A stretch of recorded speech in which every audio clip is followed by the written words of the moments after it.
Actuelle présente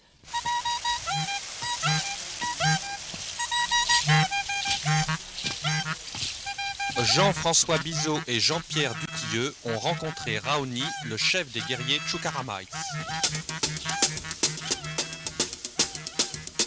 Je rencontre un mec qui se trouve avoir passé 3 fois 6 mois avec un chef indien qui s'appelle Raoni. Bon, moi j'étais pendant 10 ans, enfin depuis 73 jusqu'à 82, j'ai fait des films, j'étais spécialiste de films sur les tribus lointaines. C'est-à-dire j'ai tourné principalement en Amazonie où j'ai fait 6 films, en Nouvelle-Guinée, aux Philippines, en Indonésie, etc.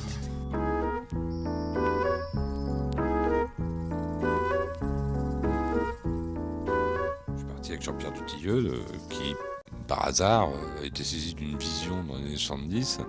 Il s'était dit, je m'enfonce dans la jungle, je vais à les Indiens, je vais avec les Indiens, là. Tu connais les Micronautis, les Chukaramais, les Kayapos, du côté de chez Villas-Boas, voilà, du côté du Xingu par là, Tapajos. C'est des Indiens d'Amazonie, quoi. C'est des gens qui ont pas très...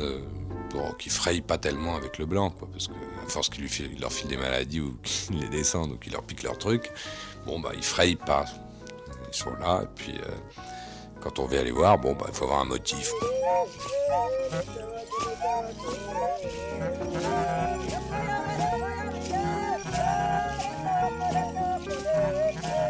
Le problème qui se pose, c'est qu'on peut pas aller voir les Indiens, parce qu'il faut une autorisation, il faut demander, ça dure 6 mois, et c'est pour ça que j'étais content de ma filière, moi, mon copain Dutilleux, parce que ça voulait dire qu'on y allait au forcing, et puis vaille que vaille, on verra bien ce qui nous arrive, on aura peut-être des emmerdes, on sera peut-être gaulés, arrêtés, je sais pas quoi. Oui, je pense que ça doit être la 6e ou 7e fois là, que je fais ce même vol, de Goiânia au Xingu. On va survoler aujourd'hui principalement des grandes exploitations, des grandes fermes où se pratique l'élevage. Et puis, plus on se rapproche de la forêt, plus cela va se transformer en exploitation forestière. Et puis, finalement, on va survoler la forêt vierge.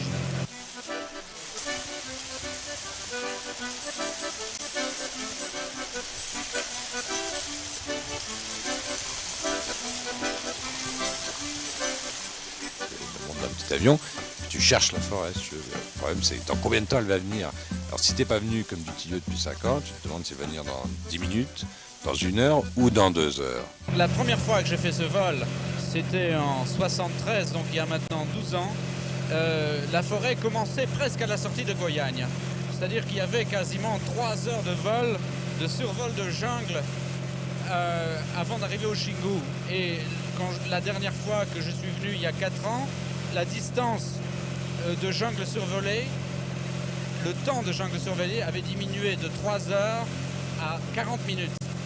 Et là maintenant, en 1985, on va bien voir aujourd'hui ce qui reste de jungle avant d'arriver chez les Indiens. Bon là, il y a différentes cultures, il y a des haricots là, qui est une des grandes productions du Brésil. Il y a du café, il y a, qu'est-ce que je vois là, il doit y avoir du maïs. Il y a beaucoup de canne à sucre, oui.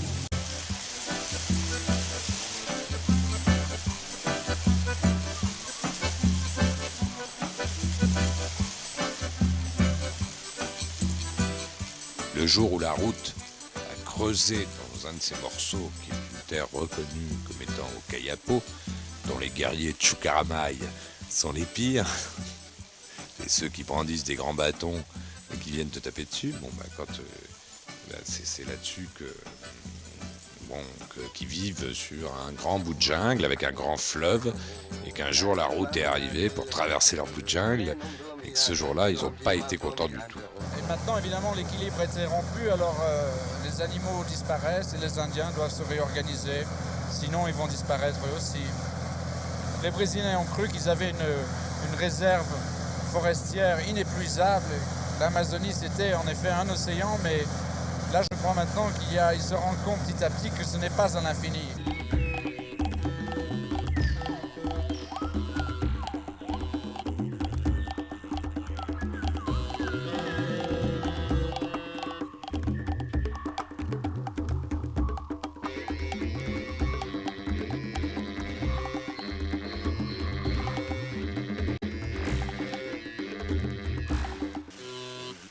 Là, ils viennent de bitumer une route qui fait 400 ou 500 bornes, parce que je dis peut-être 1000 bornes, et qui traverse toute la boucle extérieure de l'Amazonie au-dessus de la Bolivie, et qui mène dans l'état de Rondon. Et là, tu as Porto Velho, on cherche l'or, c'est une ville qui doit avoir au moins 300 ou 400 000 habitants déjà, et les villes qui en faisaient 3000 il y a 8 mois, depuis que la route est ouverte, en font déjà 60 000.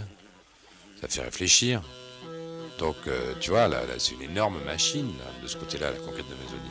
Et ça fait toute une boucle, ça remonte jusqu'à Manaus, ça suit le fleuve Amazone, ça arrive jusqu'à la mer, à Belém, et ça redescend de Belém vers les mines de fer de Carajás et les mines d'or de la Sierra Pelada, et ça redescend vers les vaches, qui redescendent pendant 800 bornes jusqu'avant Brasilia, après quoi il y a les fermes, après quoi il y a les vaches, parce que là c'est colonisé depuis plus longtemps, après quoi il y a les vaches, après quoi il y a la route, et des fazendas qui s'installent, quand on retrouve la colonisation, et ça fait tout le tour.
Survoler la jungle un petit moment, on arrive, tout à coup c'est la frontière, putain. Ah merde, c'est la frontière du parc, c'est la frontière des Indiens, déjà la colonisation est arrivée jusque là. Ça y est, là c'est parti. Là. Je commence déjà à sentir l'odeur très particulière de la forêt amazonienne. On voit la BR-80 là-dessous. C'est ici que sont passées toutes les bagarres. C'est ici qu'il y a eu plusieurs dizaines de morts là, il y a quelques années. On vient de passer la petite ville de Bang Bang. Alors là, on cherche en ce moment le village de Raoni qui doit se trouver là-bas après la grande courbe de la rivière. Bon, le village, il est là. Le voilà, là, le village de Raoni. La piste, je sais pas si elle est praticable, la piste. Tu arrives là au-dessus, tu sais qu'ils ont arrêté le truc, eux, avec leurs frontières qu'on trace et tout, et qu'ils ont gagné une bataille, quoi.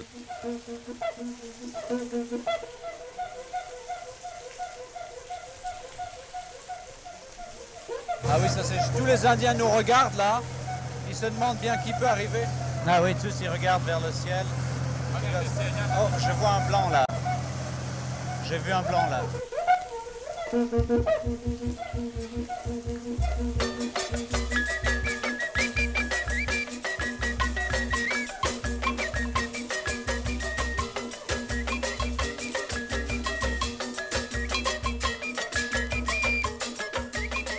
La piste a l'air praticable, on va essayer de se poser, on va essayer de ne pas se planter. C'est quand même...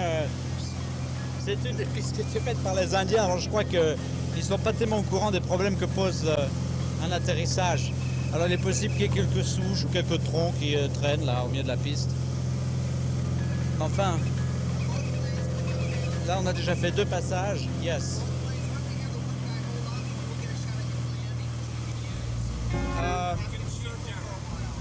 Yeah, he will. He's far beyond us anyway. Ok, ça y est, on est en approche là.